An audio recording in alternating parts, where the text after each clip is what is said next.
Good morning and welcome from sunny Brisbane. Delighted to have you with us. We've got a very packed program for you today, 4 speakers and a Q&A session.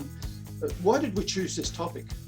I think it's probably fairly obvious to most of us, but in talking with a whole lot of CEOs and sales leaders around the B2B world right now, a lot are hurting very badly. But there's many that aren't, and many are doing quite well. It all depends on which industry we're in. Of course, whether you're doing well or whether you're really struggling, what is vitally important right now for both survival and ultimately thriving as we get through out into whatever the world's going to look like beyond the crisis we've been in, we need to make sure that we are putting the foundations in place to maximize the value we get and the business we get out the other end. So we chose this topic and the 4 speakers who you'll find are very knowledgeable on the subject to really hone in on this subject. So I'll be asking each one of the 4 speakers, they'll all be speaking for about 10 minutes, asking each one of them this question and what they see as the key themes coming through we're calling it the new normal, whatever we want to call it, the future, and asking them what they see as the themes and how we should be looking to position to maximize the business as we go forward, whether you're really struggling right now or even doing well.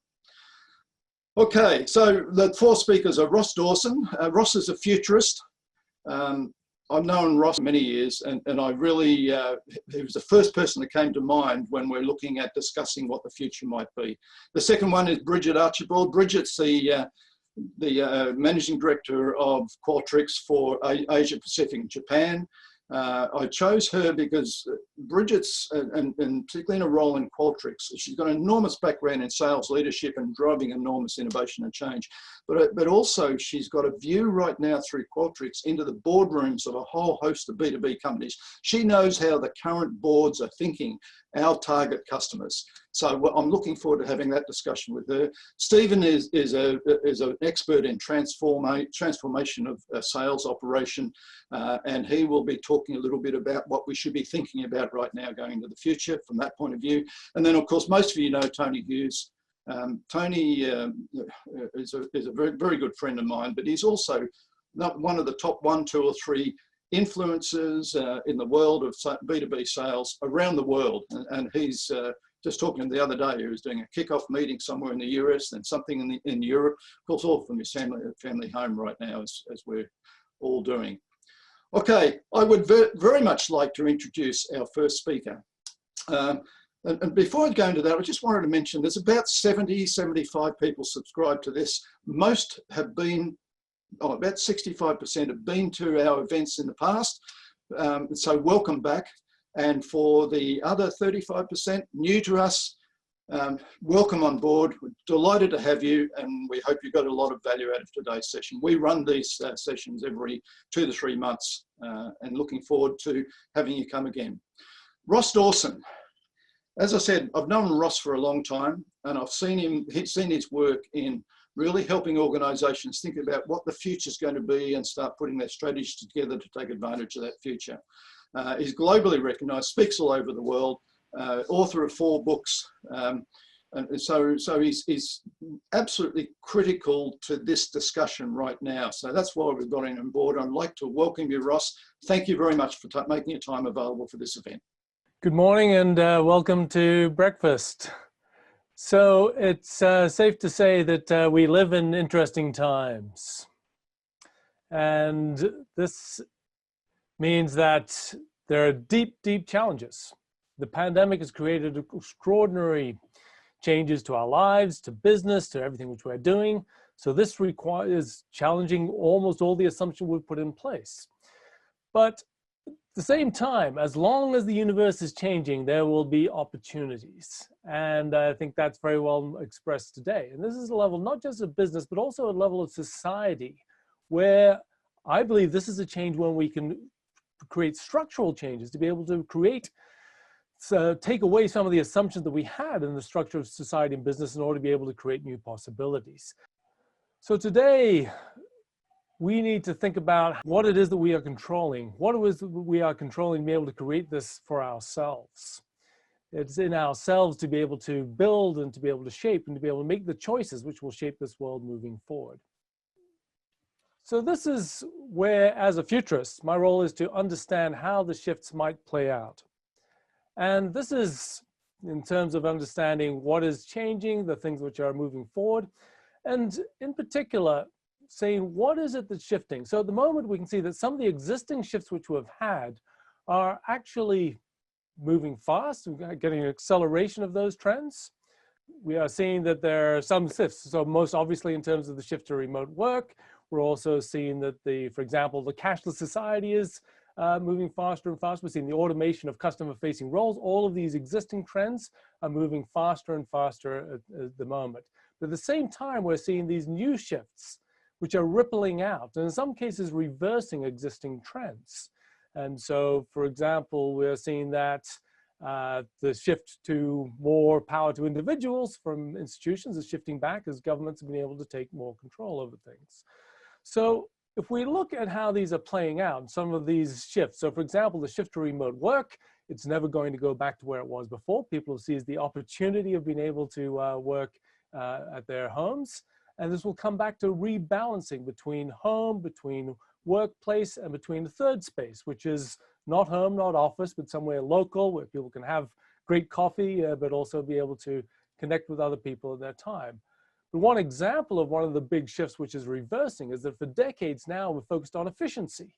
And this is now being replaced by looking at resilience. So supply chains are no longer saying, how do we do just in time to be able to get things faster, to be able to cut out costs in that supply chain, to be able to say, actually resilience is important. That gives a big shift back to local in terms of, for example, local manufacturing in Australia, in terms of local food supply, in terms of local retail to a degree. So all of these shifts are moving backwards. So in this world, I prefer not the phrase new normal, but post-normal, because we are not going back to where we were before. We're not going back to even a steady state.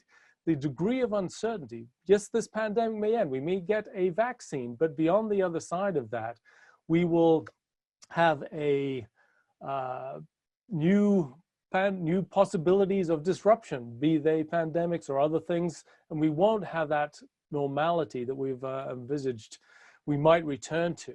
So this means that strategy today is all about two things: survival and reinvention. So first, of course, we need to get through. But on the other side of that, every organization needs to reinvent themselves. That includes the nature of their products, the distribution, the structure of their organizations, and in particular, the way in which they sell. So a nice example of this is Stage Kings, which is a Sydney-based organization which creates these massive bespoke stages for big events, Miley Cyrus, other big concerts, Formula One, Grand Prix, and so on. So of course, all of their business completely vanished, and they had to lay off all of their staff. And then one of their directors thought, well, in fact, we have the capabilities to meet new demand. So they've now reinvented themselves to create home office furniture for kids that are schooling from home and can essentially, stand-up desks and so on. And so they've actually hired back all of their existing staff and new ones. And this requires not just, of course, reinventing their production, but also their sales, selling to different people in new ways. And this has created a new structure on how they can build that. So as I think a number of the other speakers will be saying today, so much of what is happening today brings us back to the fundamentals. The things that have always been important are becoming even more important. My book, Developing Knowledge-Based Client Relationships, was my first book. Described this idea that essentially client relationships are all about knowledge, making your clients more knowledgeable, giving them more capabilities, helping them to make better strategic decisions, not just around your products or services you sell, but what it is which really drives their business. So this is an opportunity as never before. We all know that as salespeople, we need to be getting further earlier in the decision tree, not at the point of decision when they are choosing a vendor, not even when they are choosing the kind of product or service they need, but into their strategic thinking. At the moment, all organizations, all leaders, all the people which you need to access are in this state of being able to think through the strategic concepts, the strategic ideas. what their business can be and should be, and you can help them to do that and to be on the journey with your products and services to assist them. And this changes the nature of B2B sales, but in a way it comes back to that fundamentals. You need to be alongside your clients as they are doing their strategic thinking, preceding the decisions, after which the opportunity to make the sale should be a foregone conclusion. So that's just a few very quick comments on this idea of reinvention, which is critical for a post-pandemic world. Delighted to hear, to be part of this, and look forward to hearing from the other speakers as well. Thank you very much for that, Ross. I've got some questions on that. Talking about knowledge and being able to help the customer gain knowledge, one of the issues I've got is a lot of customers these days have access to knowledge way beyond what the salesperson can provide. I mean, we've all got access to the internet these days. We've all got the ability to search. We've all got the ability to go to peers and get information. So is it just knowledge that we are going to be working with a customer to help them, or is it something more than that? Well, one of the distinctions between information and knowledge. Information is what you can get on the internet. Knowledge is the capability to act effectively. Okay. And I suppose the point there is that, as you say, you will never know your client's company as well as they do, and usually not their industry as well as they do. So you are helping them to, how is it you enhance their capabilities? How it is you enhance their ability to make decisions? And sometimes this can be through bringing in other parties, be able, all right, well, let's have a conversation. There's someone else, maybe someone else in your industry, another client. We can come in, we can share some ideas about improving your processes, what you sell. And I think a lot of it comes back to this co-creation of knowledge, this idea of how is it you are working with your client. It's not to say, we have lots of knowledge and we're going to give it to you. Knowledge is always co-created. And so this is where there's this process saying, well, how might this work? Let's explore this. We can do some research. We can work along this to be able to create this knowledge, this capability to act better. So it's not information. We're never going to be able to give them information they don't have, but we can help them to be more effective in their decision making, in their capabilities, sometimes by bringing in some other people and other resources, and always by co-creating these ideas and knowledge and capabilities. Helping them to discover insight in the Absolutely. Knowledge they're getting, I guess, is one way I like to say it. And definitely not as a salesperson anymore, talking about product and the discussion around product. That always comes last. Okay, and finally, really interested in, you've put some views around the future there, really interested in what the future is going to be now. I know you've outlined that, but there's people out there really hurting. And I guess the question is, how quickly are we all going to come out of this and come into whatever the new normal is? Are we looking at months or years from your point of view?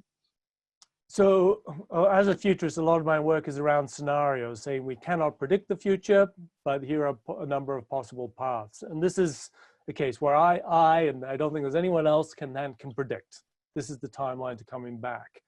In Australia, we are very, very, very fortunate to be going back far faster than almost all countries around the world. We do, fingers crossed, that that won't resume. But we're still reliant on the rest of the world, aren't we? So if they're not coming with us, we're not going to go as fast as we otherwise could. That's right. Okay. But I guess the part of the thing is that I think we can be sure that there will be further disruptions. It's not going to be a smooth linear path back, and there will be further disruptions. So we have to be prepared for that and understand that I say this is not sort of get back to normal and whatever that normal is, fine. This is where we will have to be prepared for the continued uncertainties and to build that resilience into our organizations and the way in which we work with our clients and for our clients as well. Ross, thank you very much. We're going to come back to you when we have the Q&A, but I really appreciate you making your time and sharing your insights there. I'm delighted now to introduce Brigid Archibald. Brigid, as I said, is a Managing Director of APG for SAP Qualtrics. I've seen Brigid, in fact, I've known Brigid too long. I guess I shouldn't name a year, otherwise it'd be saying too much about Brigid. But she is a a great innovator in the world of sales leadership and driven enormous value through companies like American Express and Salesforce. She's now a keynote speaker. I've seen her speak in a lot of events. And the one thing, particularly coming through Qualtrics, but even before Qualtrics, she has such a deep understanding of your customers, of our customers. So, Brigid, welcome. Thanks, John. It's so great to be here today. Great to have you here, and I really appreciate you making the time available. I know how busy it is for you right now as you're handling all the issues we're all facing with the pandemic. So, Brigid, what are you seeing as the sorts of trends that are happening, and how do you see them playing out? I think the key thing is, as B2B sales professionals, even if we think we know our customer and we think we understand their buying cycles, they have changed. And we're seeing that across our organisation, from the largest ones that we serve down to the smallest. But the interesting thing for me, I'm not so surprised about that, but the interesting thing for me is that our sales team has changed. And I'd like to throw that... What, just in the last 2 months? Yeah, absolutely. And I don't even think a lot of them had realised it yet. It's just something that we're picking up in terms of my sales leadership and myself in working with them through this new normal. So what sort of changes are you talking about? I think there's a real development of fundamental skills that will not only propel their B2B sales career, but really help them as human beings. And the reason I say that, like many of us on this webinar today attending, I run a large sales organisation which spans from the most junior of those entering their sales profession that have just come out of uni and they're an SDR or a BDR, right through to those that have had 20-year enterprise sales experience. So a huge range of life experience. The one thing that I've seen across the board is a real uptick in resilience, particularly in those less tenured sales professionals that hadn't really faced ambiguity like this before. And I think resilience, as I said, from a sales perspective, but also from a human being's perspective, is a life skill. Right. The second thing I've seen, sorry, John? Yes, right, I agree. Yeah, the second thing I've seen is gratitude. You know, it started off the simple things of people being grateful for their health, their employment, but also now the freedoms that are starting to open up here in Australia in particular. But I think the final thing that is really important to me is authenticity. And the reason, most of you probably on this webinar will remember that video. I think it was 2017, and the BBC was interviewing a reporter about South Korean politics, and he was doing what I'm doing now. He was having an interview from his home office, and his child came flying into the room, followed very swiftly by his nimble ninja wife, who came and grabbed the kid. And the funny thing about that is that went viral. That went on every news feed around the world, and you can still Google it today. In the last 13 weeks, I think I've seen everything about people's homes. I've seen, obviously, children. I've seen cats, dogs. I've seen the state of people's houses. And I think that level of authenticity coming back into the workforce is going to be really critical. The main reason I say that is I'm a huge believer in diversity, but more importantly, inclusion. And I don't believe you can have inclusion without allowing people to be authentic. And when they are authentic, everybody knows the reality of that. They bring 100% of themselves to work. So not only are they driving collaboration in a lot faster ways because they're 100%, present in what they're doing, but they also get better outcomes for customers as well. I think you make some really good points there, and authenticity is something that I think drives a lot of value and it improves our human relationships, and sales is all about that. So, and it's not just salespeople are seeing being more authentic because they've got no choice. That's right. I think it's customers too. So we're having dialogues with customers in their own homes, and it's a similar sort of thing happening there. Absolutely. And just bringing a lot more human to it. Yes. And it's funny because often we talk about, especially the younger sales professionals, being scared of the phone. When my phone rings, I jump at it today. And I keep saying that to my sales professionals as well. Know that there are people that you want to sell to that are desperate to get off a Zoom, with all due respect, John, and get onto the phone. So I think it's humanized us all. Yeah, we are all getting a little bit zoomed out, aren't we, sometimes? Yeah, look, I'm really interested in the other thing that you raised to me earlier, and that is that you've got an insight into what's happening in boardrooms and how decision making is changing. So can you talk a little bit about that? Yeah, absolutely. We're seeing this across the board, again, whether it's a private board or a public board. Obviously, some differences. Potentially a private board has a longer frame of reference in terms of what they're dealing with. But, you know, the fundamentals haven't changed on any agenda across the board, where you have financial performance, you have regulatory compliance, you have a review of the risk management, you have a review of the tech and succession. But what we're seeing is an absolute focus on crisis management, clearly.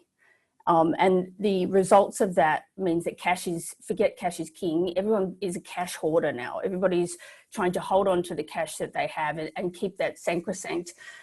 That means pushing out payment terms. It means reducing operational expenses. It means deferring capital expenses. So these things are real, and they're happening, and they're really bubbling to the surface in the boardroom. The second thing is the reprioritization of projects. And, you know, organizations really focusing on where is the biggest impact. So urgency trumps importance in terms of those investments and those reprioritizations. The third thing is, and Ross talked about this, organizations are looking to emerge stronger. And again, Ross spoke to the fact that organizations are focused on shoring up their supply chain. We're seeing a real shift to not just securing supply chain, and obviously this depends on industry, but a lot of organizations are really focused, for the first time that I've seen, on being the #1 customer for their key suppliers. It doesn't mean the biggest. It means that the next time there's a problem, they get served first, right? So that's a focus. And finally, better real-time insights into what their customers are doing. And that's particularly important because the financial statements and the forecasting are historical lag indicators. If they can get an insight into how their customers are thinking, that's a lead indicator, which will obviously end up leading to share price improvements. And then secondly, how their employees are feeling. So making sure that they're on top of that, because that again is a lead indicator for future performance. The customer's employees. The customers, how they're thinking, especially in a B2B context, how their customers are feeling about them, but also how their own internal employees are feeling about being at work with them today. Okay, that's really interesting insight. And to me, that really means the buying journey that buyers go on are going to be quite different for quite a while. Yeah.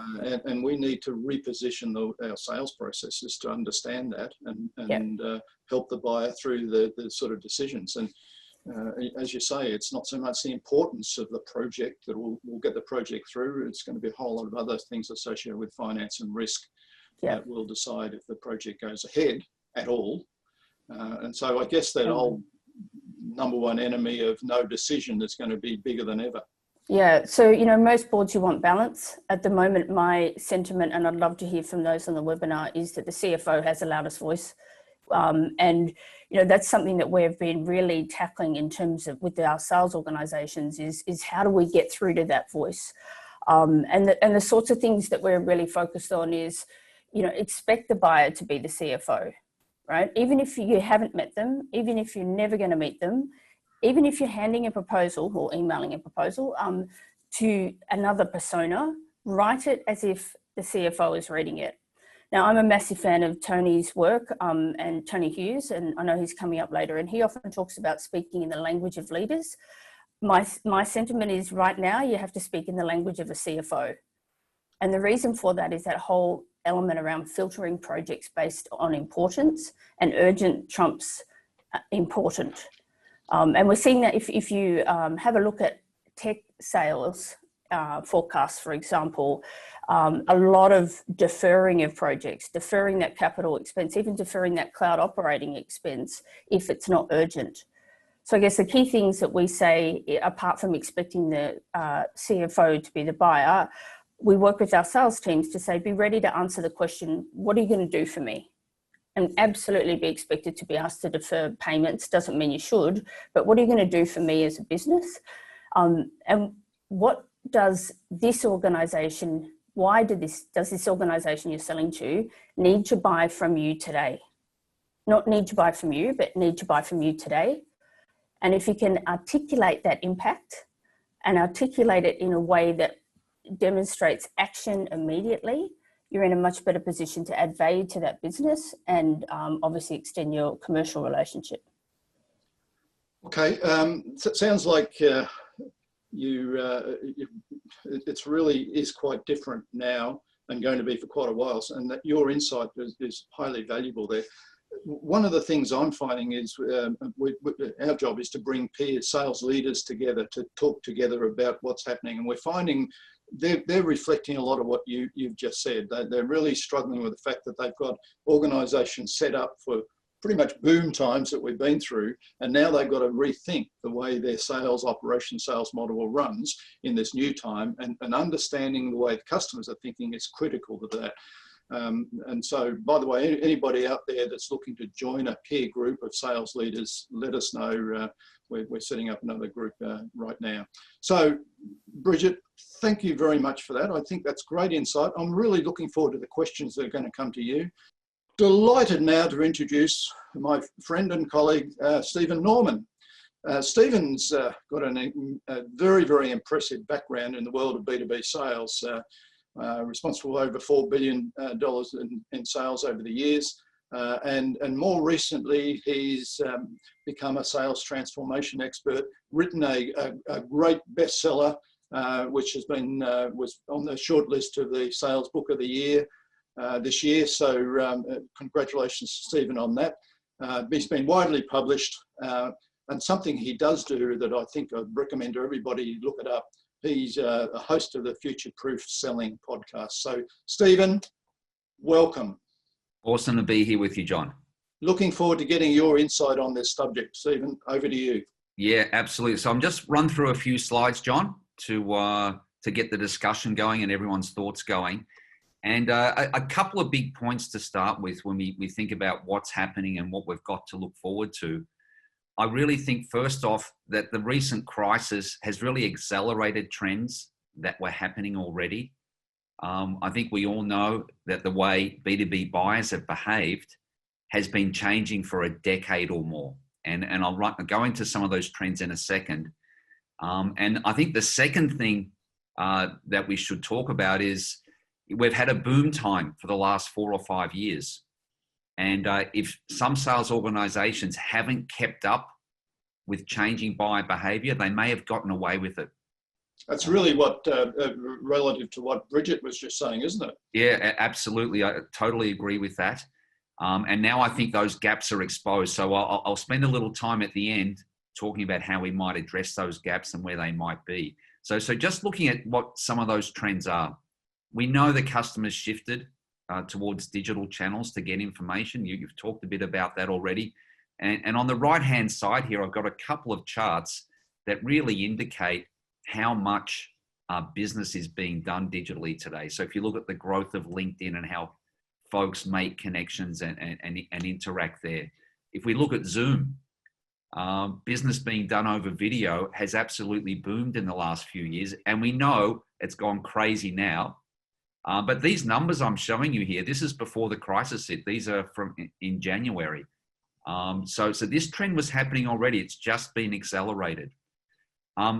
Like Brigid indicated about, decision-making, going to CFOs, getting delayed and everything, that's something that's been happening for a while too. There's been more decision makers getting involved in B2B sales progressively over the last few years. And of course, that's accelerated now, where even small decisions are getting kicked upstairs or going to finance. We know getting customer attention is getting more and more difficult. There's so much information out there. Our customers are bombarded with lots of different messages all the time. So we really need to be expert at standing out to our customers. I think that's true, but at the same time, a very senior person has just been on Brigid saying she's grabbing a phone whenever it rings. So Yeah. That's a little bit of a reinforcement. The sort of thing Tony says is you can try and make contact with customers in all sorts of ways, but ultimately you've got to pick up the phone. And right now they're probably more ready to answer them than ever before. Yeah, I'm getting some similar feedback too, that just right now when folks are at home, customers are a little more available to take a call. So we need to take advantage of that for sure. There's been a strong trend towards inside sales, online customer experience versus the traditional salesperson that used to cover all of those functions, right? So things have become more specialized, and salespeople, to be successful, really need to adapt to that situation. And of course, working from home is not new, and a lot of companies been playing with working from home for quite a period, getting huge savings in their real estate and their infrastructure and everything. That's now being accelerated. Folks are realizing they can be very effective working from home, and a lot of companies. The pendulum has swung, hasn't it? And now it's not going to swing all the way back, as the message I'm getting. Yeah, absolutely. I'm getting a lot of feedback along those lines. So what does that mean for salespeople overall? If we go to the next, it's really, for salespeople to get customers' attention, to be building business cases that can go through that extra level of scrutiny, to get their project ahead of other projects. You've really got to be thought leaders, industry thought leaders who are bringing insights, bringing value, and driving outcomes with their customers. So that shift that's been happening for a while towards this, away from products, away from relying on sort of the old style relationships towards bringing value. If you're not moving aggressively in this direction, you're really going to be left out going forward. And I just wanted to share some things that I'm hearing from sales leaders. First comment here on the left just supports what we've been saying. So this is from a country manager of a major SaaS vendor. More decision makers are getting involved, and decisions are going to a higher level for approval. So I think that's quite consistent with what we've been saying. And that reflects what Brigid was saying, which it's going to a higher level, but it's also shifting more into the financial side of the business for decision making. Yeah. Yes, absolutely. In the top right here, the current pipeline is sort of moving okay, but we're not generating enough for the next, for Q3, Q4. That's looking quite uncertain for a lot of organizations right now, which really exposes not having a very strong prospecting and business generation process.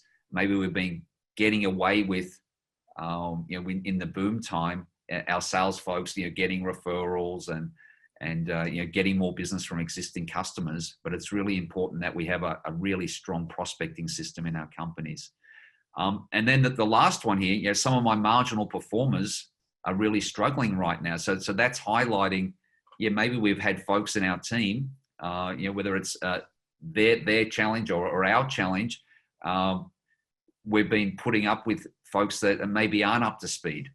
And now they're being exposed, and we're being exposed as management groups about, maybe not having the right folks or not developing our folks enough. Not developing is, I think, a great issue that will impact that. If you haven't developed them through the good time, they're really going to struggle now and in the next year or two. Yeah, absolutely, John. So what are some of the areas we should be looking at? Some of the fundamentals on the next slide here. So I think it's a great time to have a look at those sales fundamentals. And when I talk to sales leaders, within 5 minutes of the discussion, we sort of expose or find out there are challenges in at least one or two of these areas. You could look at a lot more, but I've sort of grouped them to make it simple here. The first one being salespeople management. So this is how we hire, how we onboard, how we train, how we coach, how are we managing that really valuable resource of our salespeople. The second one is the prospecting process. Do you have a solid prospecting process that's going to deliver qualified leads week in, week out, month in, month out? And a lot of companies have left that to chance, or they've left it up to the individual abilities of their salespeople. And now that's really been exposed. The third, the deal management process. How expert are our sellers at doing very professional discovery? Do you have a qualification process in your company? How good are they at building commitment and negotiating, managing objections? So that's another really critical part. And the last one is really the sales management. How are we developing sales strategy?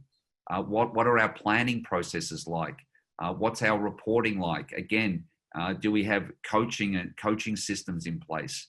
How are we managing talent and so forth? So these are the four areas you might look at if you're going to look at where your gaps might be and where you might fill. I think you've categorised 4 great areas there, and it's a good way to view your sales operation. Which area are you finding most organisations are struggling in this current climate? Which of these? Look, it's like I showed you in the comments. Like I think I had one there that related to the salespeople, one related to the prospecting process, having a weak pipe, and the other one relates maybe to deal management, right, and getting decisions done in companies. So it does depend on the situation. Different companies have different challenges. I would say all of these things do interact, and if you can improve each one, let's say you can improve each one 10%, that's going to compound to like a 50% improvement in productivity. That would be awesome to get.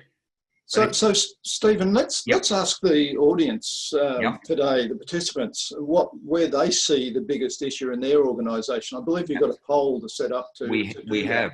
So we'd love to hear from the audience here. So we're going to throw up a poll, and we'd love to hear from you. Which area needs the most attention in your company? So please answer that poll, and we'll get in a moment. We'll give the results.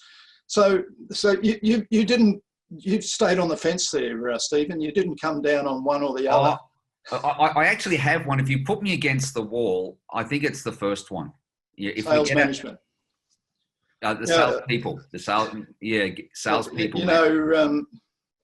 Tony's coming up, but Tony often says the weakest link in the revenue chain are sales managers in most organisations. So, and that's basically what you're saying. You think that's the weakest area. Yeah. By the way, the poll result is up for everybody, and prospecting came out the farthest. In fact, the one you raised, Stephen, is the lowest. How about that? I'd say it's the most critical. It might not be the most common problem, but the most critical thing to make sure you cover. Yeah. Okay. So interesting. it's really interesting. It's probably not a surprise to me that prospecting came out as high as it did. Yeah, absolutely. It's being really exposed now. Weak pipelines are really getting exposed right now. So not surprised to see that. Okay, so there's a lot of things that you've listed there in the 4 areas for people to think about and to assess their own organisation. So basically what you're saying is, if an organisation has been addressing all 4 areas really effectively, they're probably, subject to what's happening in their target market, they're probably going to come through this okay. The ones that haven't need to get onto it very quickly because they are exposed. Yeah, absolutely. If you haven't been making that transition, then you really need to be catching up. But also, this is a great time. If anything, right now we've got a time dividend with our salespeople not traveling, not seeing customers. There is an opportunity to do some team development and look at your processes and get some improvement done. I was talking to a group of CEOs the other day, and there was about 6 in the group, and I tell you, 5 of them were really saying exactly that. Right. It's really interesting. Okay, Stephen, look forward to you in the Q&A. I really appreciate your time and effort, and I know under your own personal circumstances, delight to have you here, and I really appreciate it. Delighted to have Tony Hughes with us today. You can see a list of achievements that Tony's had. He is definitely the #1 influencer in the B2B sales world in Asia-Pacific. And last I saw, he's being measured by 2 or 3 organisations as one of the top 3 around the world. I've seen Tony since I last saw him in a CEO role, and he left the CEO role to go out and become an influencer that he has, and I've just been absolutely astounded with what he's achieved and the influence he has exerted on the world. So he's a bestseller author, a brilliant keynote speaker. If anybody is looking for a keynote speaker, then grab Tony or any one of the four that we've had today. You'll find outstanding. So Tony, welcome. Really pleased to have you here. Hey, John, thank you so much. And I really thought that Ross, Brigid and Steve made really brilliant comments. I really agree 100% with what Brigid said, that all of us should be selling in a way where we are thinking that the CFO is the person that's going to read that proposal. I'll talk about that in a moment. And certainly Steve is bang on that trends that have always been there are now really accelerating, and we need to be aware of that. I'll talk about what I think that means and just maybe frame up some questions. So there's a slide that's up on the screen now, it should be. It's research from Bombora. I'd just like to say, I did a webinar in the beginning of the third week of March, and I think it was more good luck than good management, but we had more than 2,000 people register for the webinar, and I was talking about what I thought the health crisis meant for everybody at the time. This is research that shows really basically buyer intent out there in the marketplace, and it would be very easy to have a look at this. You can go to the Bombora website if anybody wants to. They've got lots of interesting stats. But it'd be very easy to look at this and think, okay, we've had this health crisis. It's got economic knock-on effects, but the market's coming back. I said back in March, and I go out on a limb, I know Ross said the future is difficult to predict and anything can happen, but I said back in March that we are now without doubt in the Great Recession. This is the toughest economic period in living memory for everybody in business. And for us and our clients, we are all operating in an incredibly tough economic environment. And it really does change everything, and sellers need to up their game dramatically. So I'll really talk about that. So we shouldn't be in a false sense of security. I've seen people with pipelines say, hey, a bit of business has slipped, in one quarter, but it's still healthy. Trust me, it's not healthy. There's lots of false hope in people's pipelines. Deals that slip have a higher propensity just to go away altogether. And everybody watching this as sales leaders, the thing I'd really encourage you to think about is this fact.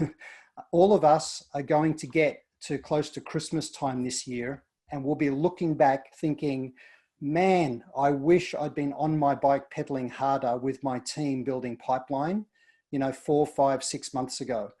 Now is the time to have a huge level of urgency about building quality sales pipeline. At many levels, it's the cure of all ills. So just go to the next slide. Let me just talk about what I think is going on in boardrooms, and everything Brigid said and Steve said and Ross said is all bang on. But there's a real paradox right now. For salespeople, as they drive outbound with potential new buyers or try and elevate relationships with existing clients, they'll feel that there's a whole lot of apathy with their clients, that people just aren't interested. And don't let your salespeople adopt that mindset. There is no apathy at all. Apathy is stone cold dead. In every boardroom, and Brigid talked about this, everyone's thinking about number one thing, how do we improve cash flow? So how do we improve cash flow is the most important thing. And a big secondary thing is how do we cut costs? Now, if you can help people bring in revenue, that does help improve cash flow, absolutely. But it's cash flow and cost cutting is the really big focus. So the new table stakes for anybody in sales right now is commercial acumen. People have to be able to articulate and then co-create a better vision for the future with their client that's underpinned by a rock solid business case that makes what they're proposing a priority for the organization. So really think about commercial acumen being critically important for all of your people. That's becoming, I mean, that was becoming pretty critical in the last few years anyway, Tony. What you're not saying it's suddenly new, but it's now become more critical than ever. Yeah, and the reality is, you know, salespeople talk about these things that matter, but in a way that is just cliched. You know, they talk about, you know, adding value. I've literally heard salespeople say, you know, hey, Mary, you know, I'm really wanting to add value for you. I mean, all that is a salesperson's cliche. It means nothing. It's completely disempowering. And they come in and talk feature, function, benefit on their product. Yeah, right. So the thing is, we do need to be able to talk the language of leaders. You know, we need a worthwhile point of view that earns access to people in the C-suite, and it needs to be around how they can improve the key metrics in their organization and dollars and percentages. Commercial acumen in your sales force and the ability to have peer-to-peer conversations with leaders is not a tap you can suddenly turn on, is it? No. So for those struggling out there and anybody that realizes, we've got to do something about that, what do we tell them? How do they actually start addressing this and getting there as quickly as they possibly can? There's something you can do that moves the needle in two key metrics in your own business. It'll reduce customer churn and increase average revenue per customer for yourself. And it will also better equip your salespeople to go win new clients. This sounds almost magical, doesn't it? So it's simply a case of going to your existing clients and saying to them, I'm unhappy with the level of value that you're getting from the relationship with us. When you made the decision to go with us, whatever it was, 2.5 years ago, it would have been on the basis of you putting up a business case internally to justify the investment and the decision to work with us. Has that been delivered on? And if it hasn't, I want to work with you and your team to make sure that it does get delivered.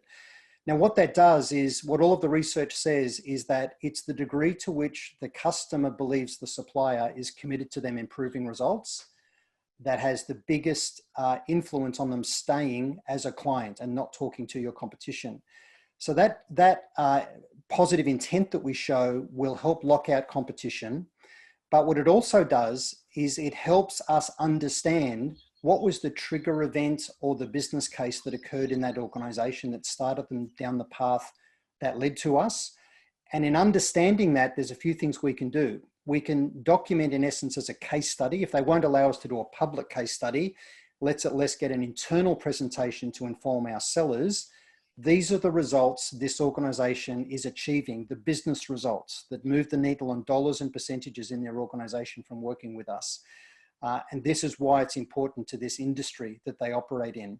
We can use that to inform our sellers. So that's one of the best ways you can help equip sellers with commercial acumen, enable them to tell great true stories about business results, not sales cliche. So really important. So business acumen it's always been important, but it's the new table stakes if you want to sell into the C-suite. Imagine you're selling to the CFO, as Brigid said, it's critically important. The next thing I just want to talk about, and I'll really wrap it up on this, is the need for TQ.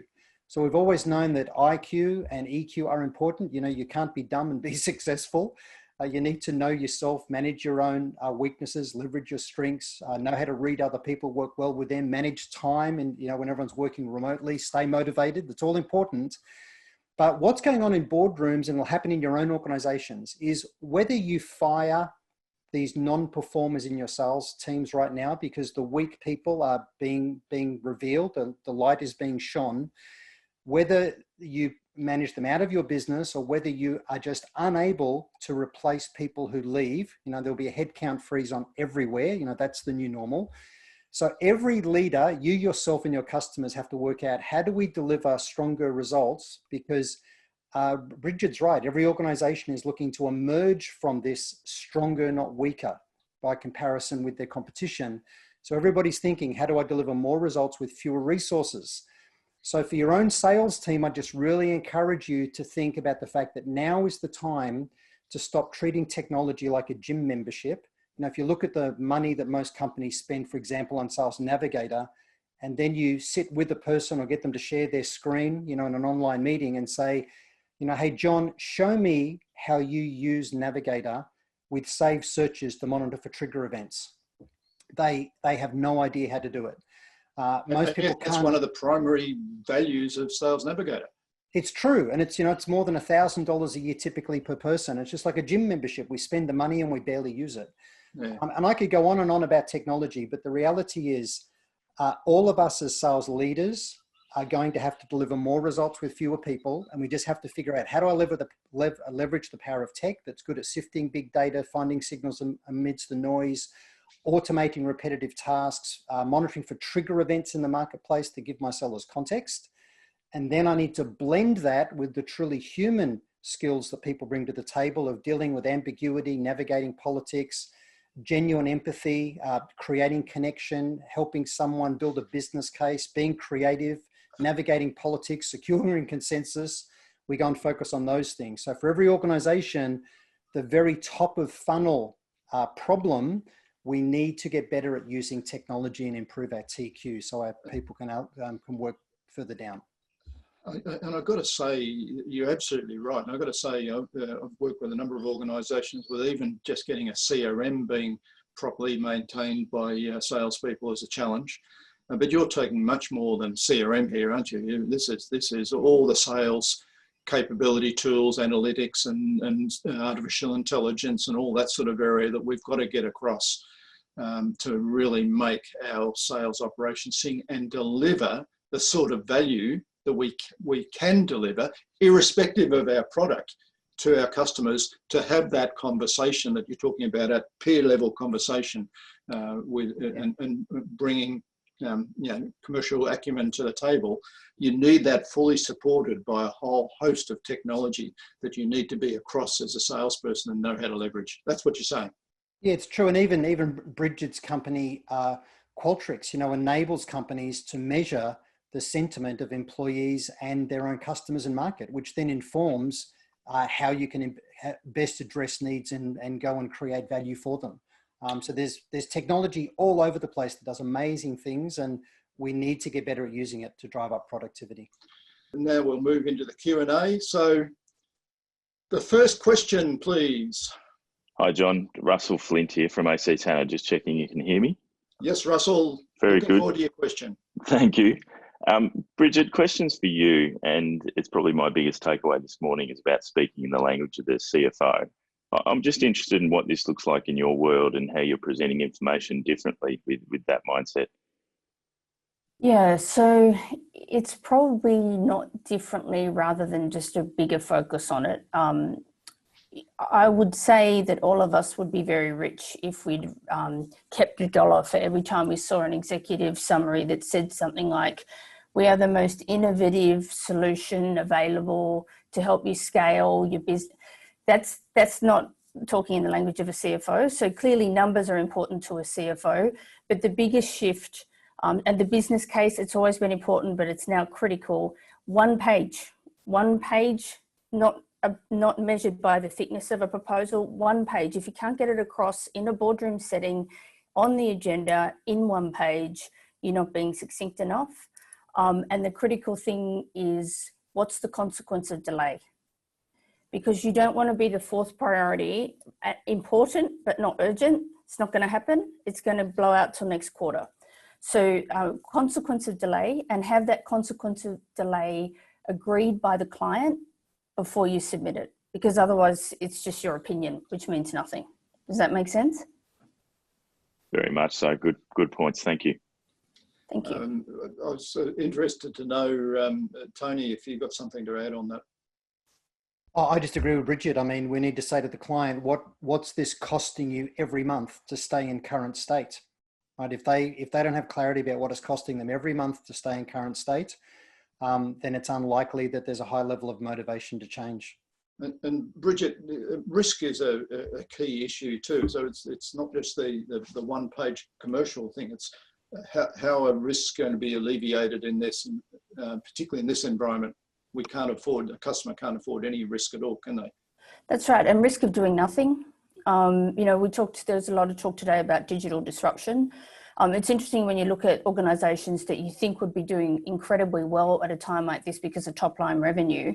If they haven't invested in their digital platforms before this, dealing with unprecedented, unpredicted revenue, there's only one side of the ledger. It's a good story here, but the cost of dealing with that is really damaging. I'm thinking of a particular retailer at the moment here in Australia versus its direct competitor, and the cost of dealing with this surge of unpredictable, unprecedented demands is killing the net profit they're bringing in.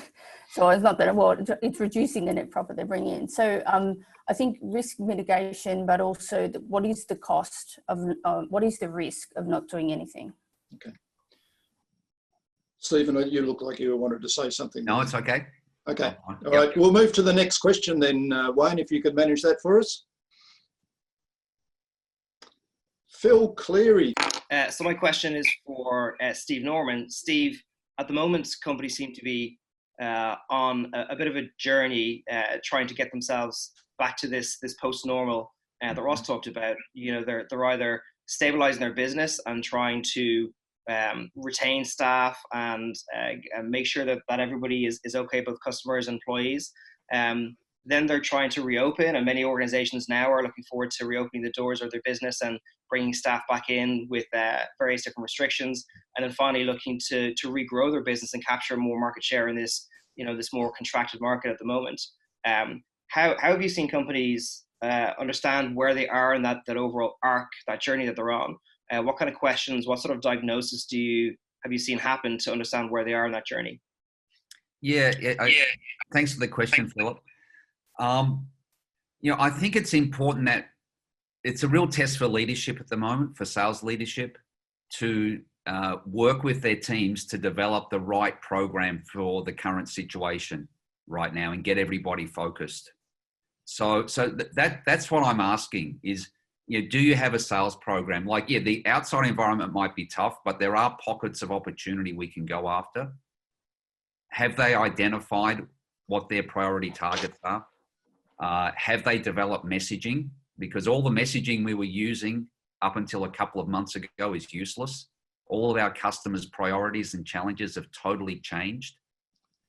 So they're the sort of question I'm asking. Who are we targeting now? What's the messaging? And then what sales activities are we expecting our sales team to perform? And so there's a lot in that. And we should be developing programs for now.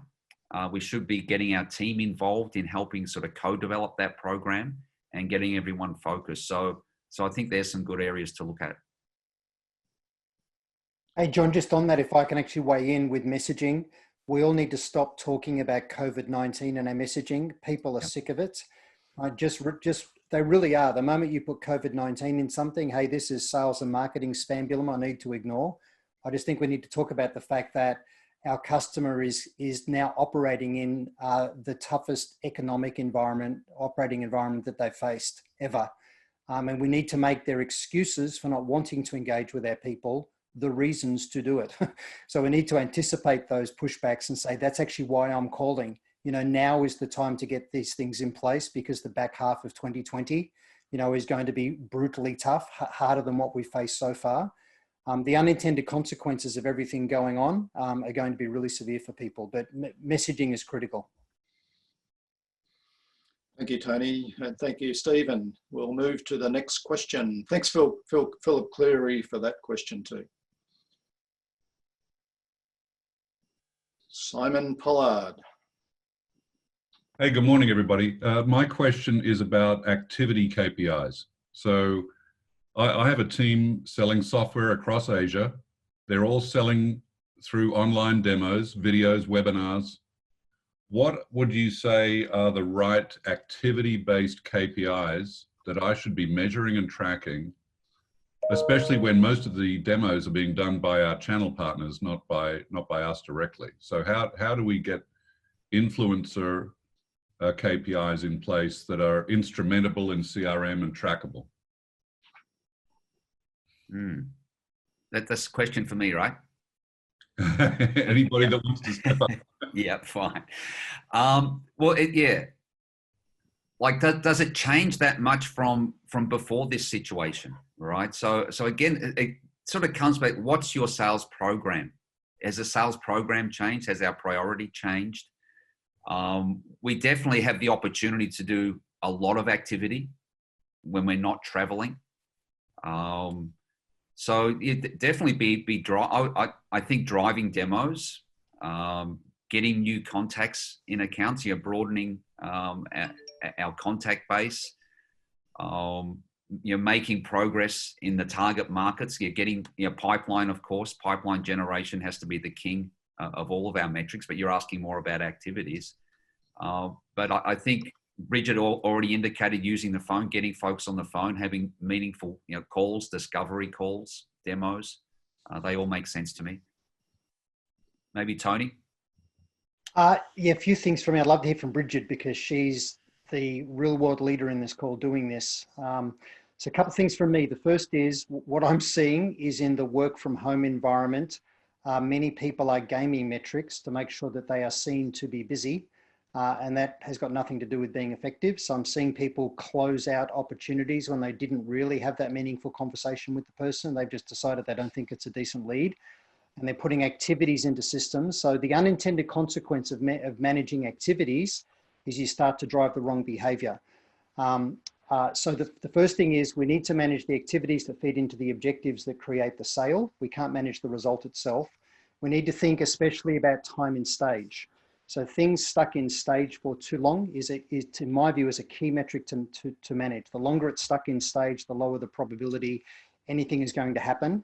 So in your own selling, if you know, for example, that there's 5 buyer personas that need to be covered in a sale, that there's certain levels of discovery that need to be done with those buyer personas for you to have any chance to put in a winning proposal, then obviously in CRM, you can see that those buyer personas have been captured in the CRM, that there's notes against those people.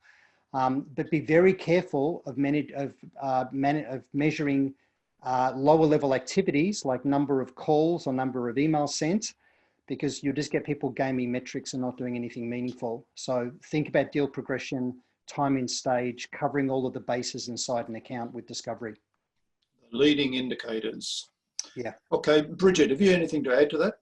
I'd just say, metrics are a diagnostic. One of my pet hates is, people seeing sales managers, not sales leaders. I use the word managers, sales managers using metrics as a weapon. They're absolutely a diagnostic. So, work it back. The people that are actually doing the 2 core things of selling, which is building pipe and closing deals, what are they doing that others can learn from?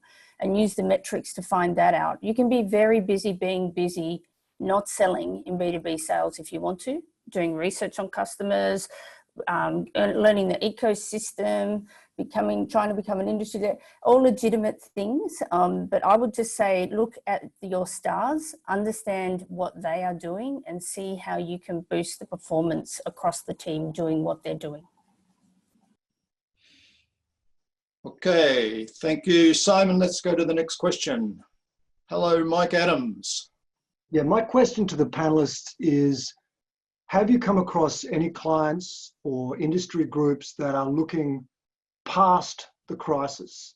They're looking at what will be their strategic direction in a changed world. Are you seeing any strategic planning in that direction? We might start with Ross on that one. That's very much a futurist type question. The answer is yes, but in pockets. So I have been working with some organizations that are really looking at how they plan for, I suppose, the next little while.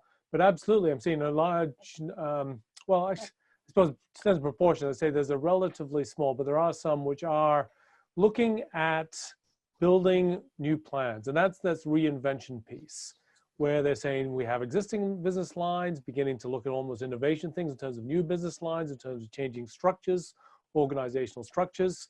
So this, it's pretty hard for me to have a sense of what proportion of organizations do it. I think there's pretty fair to say that there is a decent proportion of organizations, particularly in US, some perhaps a little bit less in Australia, who are engaged in that journey. And that goes to the point which I was making. These are the organizations where they are actively looking for partners to engage with, to be able to be involved in thinking through, to be able to look at the possibilities, and where your real sales leaders can be the ones who have the capabilities to engage with boards, decision makers, and so on, to be in that space. And it's a lot harder, far, far harder to be selling to those organizations that are not involved in that forward planning process. Thanks, Ross. Brigid, what about you? Yeah, potentially it's because of what we actually sell at Qualtrics, but I'm seeing many, and I'm seeing it across many industries.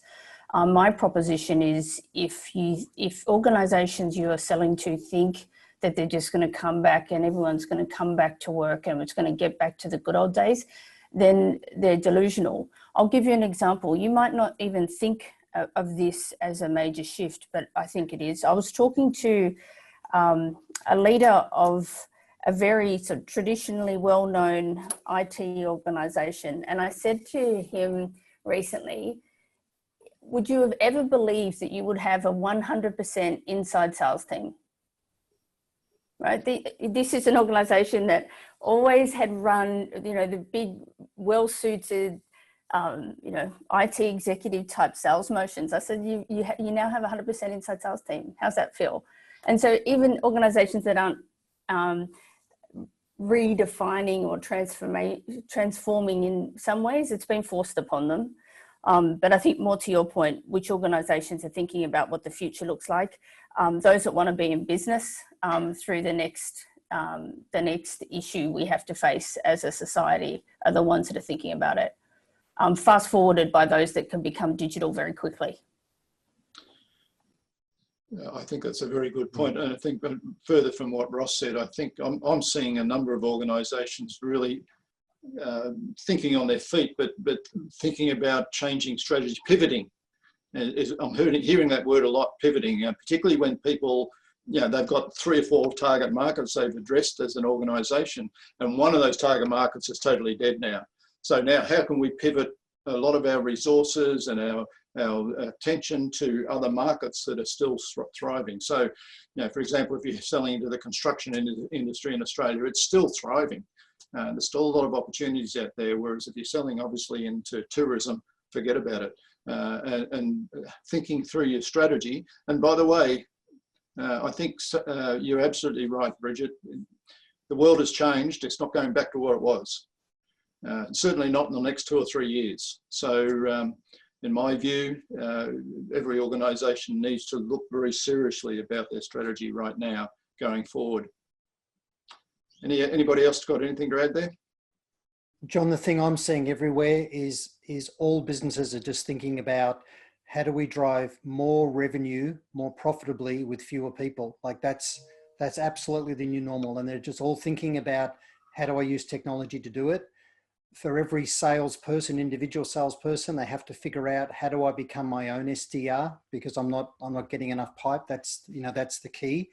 And businesses are thinking about how do they stratify the whole sales process and just use more tech and automation to drive leads at lower cost. It's critical for survival, isn't it? Everybody has to survive, do what they can to survive through the current environment and out in the future. But I think the point that Brigid made and Ross as well, it is a new future out there. We can't think we'll just put our fingers in the dike right now and reduce our cash flow so that we're ready when we come out the other side. The other side will be different. We need to plan for it.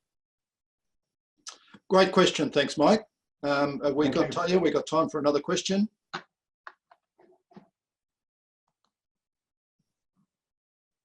Emma Revell. Good morning, everyone. Good morning, Emma. Hi, Emma. So yeah, this question is for Stephen. Thanks very much for sharing your, I suppose, pillars of opportunity around that really structured approach and areas. But I'm really keen to hear what I suppose are 2 practical actions that you recommend sales leaders should either start doing now or keep doing and amplify to really help them accelerate their course.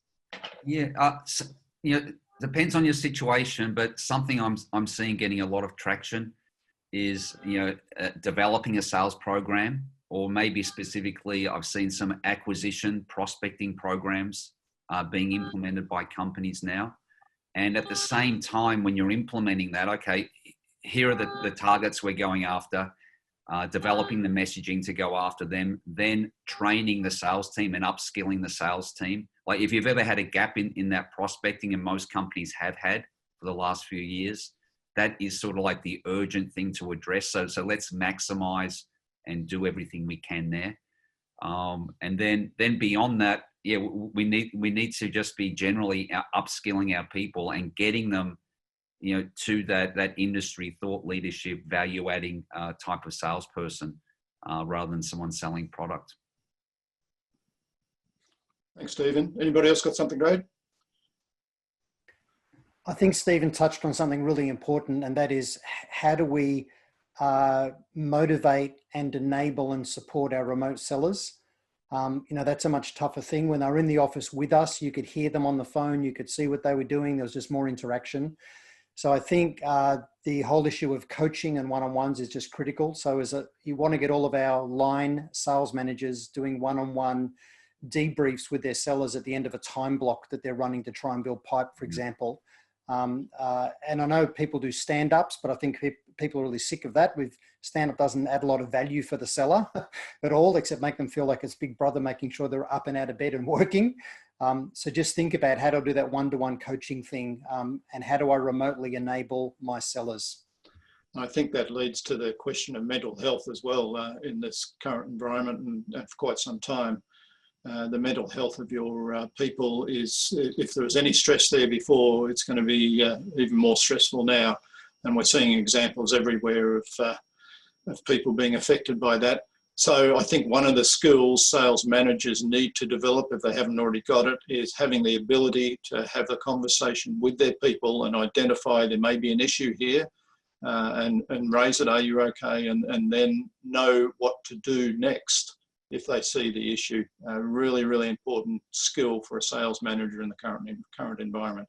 A friend of mine, Bill Carson, does a lot of work in that environment. So if you do need assistance as a sales manager, another sales mastermind there that you could call on.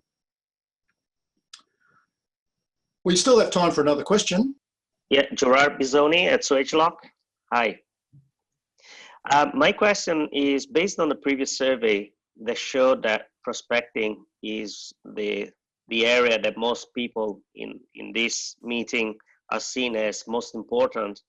Is in addition to the sales team and inside sales, do you see the opportunity to bring other areas in the business on the prospecting journey? So for example, customer service. Any ideas, any thoughts? Thank you.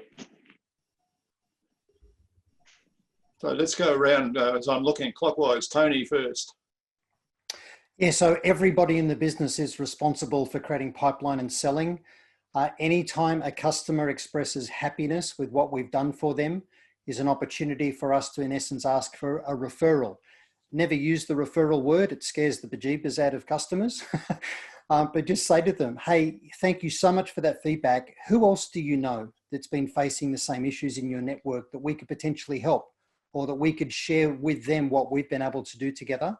So the thing with referrals is unless you're looking for them, you miss them. You know, they just sail past you. So absolutely train, enable, and maybe even reward your people to know what referral opportunities look like.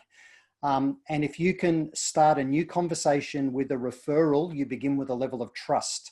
So the win rate is much higher, the sales cycle is much shorter. And if you can combine referrals with trigger events, monitoring for things that happen in the marketplace that create awareness of need for the client and context for us as a sales organization, if you can combine trigger events with referrals, it's the fastest path and highest probability to a sale. And it's an untapped part of most businesses. In fact, I totally agree with that. I think identifying a trigger event with related to a target customer, and then finding out who knows that target customer and going and getting referrals. So it's a systemized approach to get a good referral to somebody that's already got the trigger impact addressing them, I think is a very, very powerful way to generate an opportunity. Brigid, I think you were indicating you had something to say. Yeah, and I think just on referrals, so people think they have to come from very senior levels of an organization. I think if all of us thinking about our day-to-day work, if someone in our business came up to us and said, you know what, you really need to speak to Tony. He's done some amazing things over at XYZ company that I think would be applicable in our business. I wouldn't care who that person was that recommended that. I would be interested as to why they thought that. So I guess the key message I'd say is don't think it has to be the head of that's going to give you the referral. If it's a company you think you can add value to and have impact to and have impact now, just find anybody in that business to bubble you up to the top. The other top tip that I really love to deploy in B2B selling is, and it comes back through to developing the commercial acumen of your people. But you know, when they're thinking about how does this company I'm selling to make money, you know, getting them used to and comfortable saying to that organization, if they're selling B2B, who's an ideal customer for you and why? And then trying to connect the dots between that business and a customer they're yet to acquire themselves as an organization. And all of a sudden you're adding value through your own network. I don't know if that's my thing, but adding value through your own network to that customer and you haven't even sold a thing. So I hope that makes sense. That makes a lot of sense to me. Yes, we were having feedback then. I think it was coming from Jared. So Stephen, you've got your hand. Yeah, just quickly, really build on like what Tony and Brigid said on referrals, and we know they're just massively efficient and so untapped in our business. One small add-on to the referral is try and get an introduction, right? So an introduction is going to be much better than just getting a name and a number. So just a small tip on that. The other function we really need to be bringing in is marketing. And, you know, when we talk about prospecting and messaging, if marketing can be aligned with our prospecting program and our prospecting efforts and actually really help us with messaging that's relevant to our target customers about their challenges and problems and priorities, that will be awesome. It doesn't happen very often, but if there's ever a time for marketing and sales to get together, get aligned and bond here, now's the time to do that. That's a great point. John, can I just round this out with one last thing for Jared? The other thing that's insanely powerful, in line with what Stephen and Brigid have said, is if you can follow, because we're in a period right now of higher staff turnover, people are going to be moving around in organizations like never before. You need to save all of your supporters for your company and your product in Sales Navigator. And when they move to another organization, you want to follow them into that new organization. Get your sellers to contact them, say, hey, congratulations on the move. Would love to understand what you're trying to do in the new role and whether we could help you like we did in the previous company. So follow supporters of yours, whether they're in your channel or in customers. That's combining a trigger event and a referral together. It's insanely powerful. I think that should be the last comment on this Q&A. It was a great discussion, and look, I need to pass on thanks to all the people that asked questions and upvoted the questions, and to this panel. Delighted to have all of you working with us. I'd like to close out with a couple more slides that will take us to the end, but you know, really thankful to you. We are going to provide you with a link to, and I think there's probably one in the chat anyway, to feedback, but you'll be getting an email immediately after this event with a copy of the slides. Access to a video will come via a download page as well, and also access to this this feedback form. So your feedback to this event is absolutely critical to us to be able to deliver more value to you in future events. This is the first one we've run online. Of course, we always ran it physically as a breakfast, and may that day come again.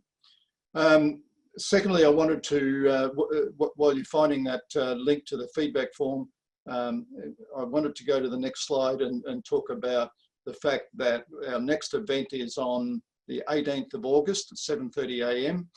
It's not up on the website yet, but when it is up, you'll be able to access it via the website under events. Finally, there's a set of resources that are available to you. There's a LinkedIn group. Just looked up Sales Leader Forums on LinkedIn. We've got 6,000 sales leaders as members in there, and you can certainly source information from those.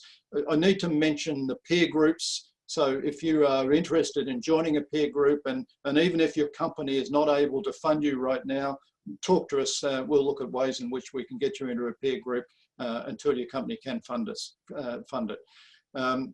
The resource center is the website itself, and there's over 3,000, I think it's 3,000 articles and access to all sorts of videos, and then the YouTube channel's available as well. So I encourage you all to leverage that resource center as much as you wish. And next slide. I really want to say thank you to everybody. See you next time, 18th of August. Again, to the panelists, thank you very much. You all donated your time and we really appreciate the effort you put in. And I really love the insight you have that we're able to pass on to the audience. Everybody, thank you very much. I look forward to the next time.